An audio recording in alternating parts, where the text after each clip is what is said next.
अगर आप भी चाहते हैं बिहार में अधिकारी बनना तो आप लोग के लिए एक बहुत ही बड़ा यहाँ पे सुनहरा मौका है, जिसमें कि बिहार एसएससी के द्वारा साथियों यहाँ पे वैकेंसीज निकाला गया है। और सांख्यिकी पदाधिकारी और प्रखंड सांख्यिकी यहाँ पे पदाधिकारी का निकाला गया है भर्ती। इसमें अगर कुल देखिएगा तो कुल आपको यहाँ पे 682 पदों पर ये वैकेंसीज निकाली गई है।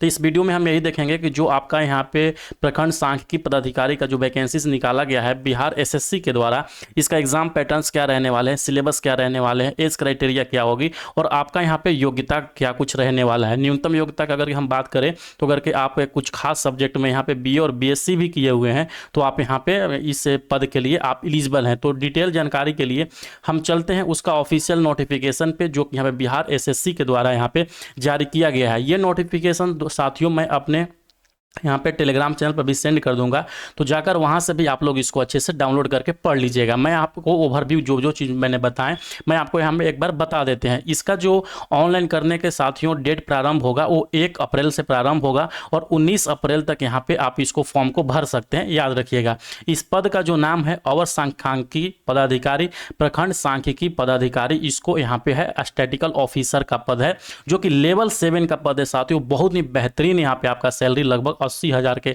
आसपास आपको सैलरी यहाँ पे मिलने वाली है। ठीक है, अब इसमें सबसे पहले देख लेते हैं कि आखिर में आपका यहाँ पे योग्यता क्या है, इस पद के लिए आप योग्य है भी या नहीं। तो आपको यहाँ पे देखना होगा इस कॉलम के अयोग्यता वाले कॉलम को। शैक्षणिक योग्यता में साथियों चाहिए आप किसी भी विश्वविद्यालय जिसका मान्यता प्राप्त हो उससे आप अर्थशास्त्र, गणित और सांख्यिकी में से किसी एक विषय में स्नातक किए हो, यानी कि यहाँ पे आपको ग्रेजुएशन किया होना अनिवार्य होना चाहिए। कौन से विषय में? अर्थशास्त्र में यानी कि इकोनॉमिक में, मैथ्स में, या जो स्टैटिकल का एक पोर्शंस आते हैं, सब्जेक्ट आते हैं, उसमें अगर के आप लोगों ने यहाँ पे ग्रेजुएशन कर रखे हैं तो आप उसके लिए यहाँ पे एलिजिबल है। साथ ही साथ ये जितने भी जो 3 सब्जेक्ट मैंने बताएं, अर्थशास्त्र, गणित और सांख्यिकी, अगर के आप ग्रेजुएशन में इसको ऑनर्स के रूप में किए हो या सब्सिडी के रूप में यहाँ पे किए हो, फिर भी आप ये पद के लिए यहाँ पे एलिजिबल हैं। तो आई होप कि ये जो बातें हैं आप लोग यहाँ पे समझ गए होंगे। अगर कि यहाँ पे भर्ती की बात करें तो टोटल भर्ती यहाँ पे 682 भर्ती निकाली गई हैं। यहाँ पे देखिएगा जो जनरल है, जनरल के 313 पद यहाँ पे दिया गया है। बाकी अनुसूचित जाति जनजाति 98 और 17 है, और ईबीसी का पोस्ट देखें तो 112 पद दिया गया है, और पिछड़ा वर्ग का यहाँ पे 62 पद है। बाकी यहाँ पे पिछड़ा वर्ग के महिला का 22 पद है, और ईडब्ल्यूएस का जो पोस्ट साथियों दिया गया है यहाँ पे 68 पद दिया गया है। ये जो टोटल वैकेंसी है 682 मेल कैंडिडेट के लिए है। अगर कोई फीमेल कैंडिडेट के लिए देखें तो स्पेशली 231 पद जो है साथियों वो फीमेल कैंडिडेट के लिए है। आप लोग इसको भी अच्छे से याद रखिएगा। ठीक है, और अगर के उम्र सीमा की बात करें तो उम्र सीमा अगर के देख सकते हैं यहाँ पे न्यूनतम जो उम्र सीमा चाहिए 21 वर्ष चाहिए, और जो अधिकतम उम्र सीमा है यूआर के लिए 37 साल और अभी कैटेगरी के लिए 40 साल और 42 साल यहाँ पे दिया गया है। आई होप कि जो मैंने बात बताएं आप लोग यहाँ पे समझ गए होंगे। अब सबसे पहले हम देखते हैं यहाँ पे चयन प्रक्रिया क्या रहने वाले हैं। इसमें साथियों चयन का 2 तरह का प्रक्रिया है। आपका जो यहाँ पे सवाल पूछा जाएगा प्री एग्जाम्स में, पहले हम देख लेते हैं प्री एग्जाम्स, इसमें एक होगा, और दूसरा जो एग्जाम होगा आपका यहाँ पे मेंस एग्जाम होगा। प्री एग्जाम में 150 सवाल आपसे पूछे जाएंगे, जिसके लिए आपको यहाँ पे 2 घंटे और 15 मिनट का यहाँ पे आपको समय दिया जाएगा। ठीक है, और एक जो क्वेश्चंस होंगे वो 4 नंबर के क्वेश्चंस होंगे। तो टोटल जो आपका मार्क्स होगा यहाँ पे 600 मार्क्स में आप लोगों का एग्जाम्स होगा, और प्रत्येक एक उत्तर के लिए एक मतलब अंक काटा जाएगा। अगर कि आप एक सवाल गलत करते हैं तो निगेटिव मार्किंग एक आप लोगों के लिए लिया जाएगा। आई होप कि इतना बातें समझ गए। लेकिन इसका जो यहाँ पे फर्स्ट जो प्रीलियंस होगा उसमें सिलेक्शन का 2 प्रोसेस है। इस पद के लिए बहुत सारे लोग जो हैं संविदा पर भी यहाँ पे काम करते हैं। किसके ऊपर में? संविदा यानी कॉन्ट्रेक्चुअल बेसिस पर भी वहाँ पे काम करते हैं। तो उन लोगों के लिए यहाँ पे 25 मार्क्स दिया गया है। 25 मार्क्स कैसे दिया गया है मैं आपको बाद में बताऊंगा। हर एक वर्ष के लिए 5 मार्क्स यहाँ पे दिए गए हैं जो संविदा पे काम करते हैं, यानी कि जो 2 वर्ष काम किए होंगे कॉन्ट्रैक्ट बेसिस पे उनको 10 मार्क्स इजीली यहाँ से मिलने वाले हैं।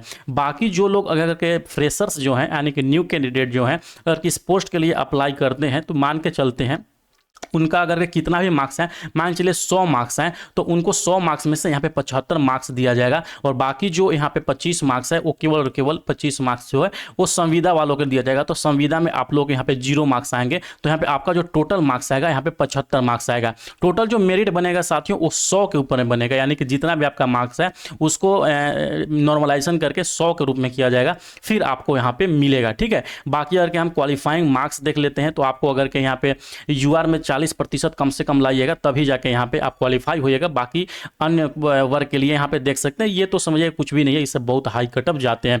परीक्षा शुल्क की बात करें कि आखिर में यहाँ पे परीक्षा शुल्क क्या रहने वाले हैं, तो जो सारे कैंडिडेट हैं उनके लिए 540 रुपये यहाँ पे रहने वाले हैं। बाकी अनुसूचित जाति जनजाति जो है उन लोग के लिए 135 रुपये रहने वाले हैं, आप लोग याद रखिएगा, ठीक है। बाकी और भी देख लेते हैं कि जो परीक्षा रहने वाले हैं किस तरीके से परीक्षा रहने वाले हैं। जो मैंने आपको बताएं, जो प्री एग्जाम्स होगा साथियों, इसमें आपको 150 सवाल पूछे जाएंगे। 150 सवाल में जो 50 सवाल है वो जीके जीएस का सवाल रहते हैं। क्या चीज़ का? जीके और जीएस का सवाल रहेंगे, ठीक है। बाकी जो यहाँ पे जो आपको 50 सवाल रहेंगे, 50 सवाल में आपका 25 सवाल जो रहेगा आपका मैथ्स का रहेगा और 25 सवाल जो रहेगा आपका साइंस का रहेगा, ठीक है। बाकी जो 50 सवाल है साथियों वो आपका रीजनिंग के सवाल रहेगा। तो यही पैटर्न होता है बिहार एसएससी का और आपको इसी में क्वालिफाई यहाँ पे करना होता है। प्री एग्जाम्स में जो भी लोग सिलेक्टेड होंगे उसके 5 गुने जितना भी सीट है उसके 5 गुना कैंडिडेट को यहाँ पे मेंस के लिए बुलाया जाएगा, इसके द्वारा बिहार एसएससी के द्वारा, ठीक है। तो बिहार एसएससी का जो मेंस का एग्जाम होगा उसका भी सेम सिलेबस रहता है। उसमें भी आपका ऑब्जेक्टिव के रूप में 150 सवाल पूछे जाते हैं, जो कि फॉर्मेट जो मैंने बताया यही फॉर्मेट रहते हैं, ठीक है। यहाँ के अगर के आप लोग देखिएगा सवाल कहाँ से पूछे जाते हैं, तो समान अध्ययन में अगर के देखिएगा तो जो भी चीज़ें आप लोग नॉर्मल लूसेंट वगैरह पढ़ते हैं उससे सवाल यहाँ पे देखने को मिलते हैं। बाकी अगर के नॉर्मल देखिएगा ना, जो सवाल का स्तर रहेगा यहाँ पे दिया गया है कि जो मैट्रिक स्तर में सवाल पूछे जाते हैं, जो बुक्स में पढ़ाए जाते हैं वो चीज़ यहाँ पे दिया रहेगा, ठीक है। जो मेन्स का मैंने साथियों आपको बताया कि जो मेन्स का एग्जाम होगा यहाँ पे 2 पेपर होंगे। कौन सा, कितना पेपर होगा?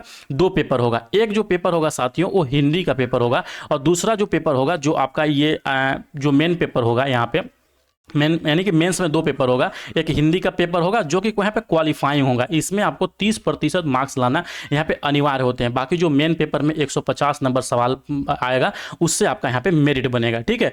आई होप कि मैंने जो चीज़ें थी, जो इंपॉर्टेंट चीज़ें थी मैंने आपको बता दी हैं। तो जो भी लोग इच्छुक लोग होंगे आप जरूर से जरूर इस पद के लिए अप्लाई कीजिए, क्योंकि ये one of the best post है। अगर कि बिहार में आप ऑफिसर्स बनना चाहते हैं या अपने जॉब को अपग्रेड करना चाहते हैं। आई होप कि आप लोग इसको वीडियो ये पसंद आया होगा। अगर कोई भी कंफ्यूजन्स लगे तो आपका ये इस वीडियो के कमेंट सेक्शन में जरूर से जरूर कमेंट में बताइएगा क्या आपको प्रॉब्लम्स आ रहे हैं। मैं वहां पे आप लोग को रिप्लाई करने की कोशिश करूंगा। बाकी जो डिटेल नोटिफिकेशन है साथियों मैं अपने टेलीग्राम चैनल पर सेंड कर देता हूं, जाकर वहां से आप लोग देख सकते हैं, ठीक है। चलिए मिलते हैं नेक्स्ट वीडियो के साथ में, बाय बाय।